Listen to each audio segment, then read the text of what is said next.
aspettando in un caffè, se nascondi i tuoi occhiali, se ti pettini, cos'è? È innamorarsi,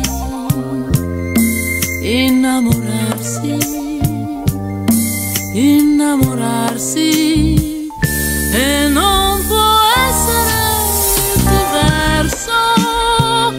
Innamorarsi, innamorarsi, innamorarsi. E poi c'è la prima volta che si crea l'occasione di una casa senza amico, o abbracciati in un portone, emozionarsi senza toccarsi, innamorarsi, scoprire il senso da tuffarsi e quasi amarsi, innamorarsi, così diversi.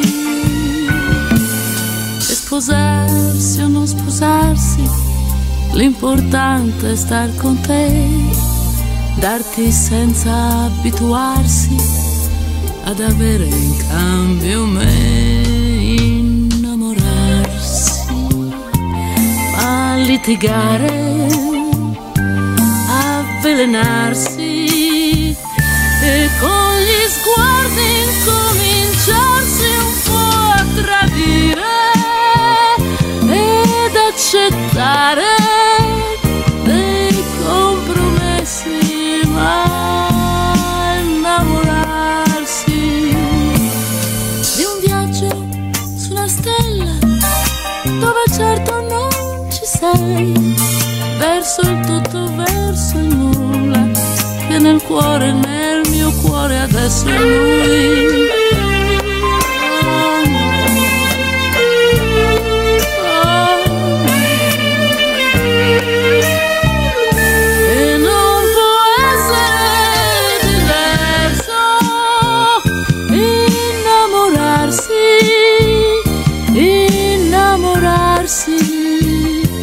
Innamorarsi, chi non sa più innamorarsi ha qualcosa che non va, e fumare e ubriacarsi certo non gli servirà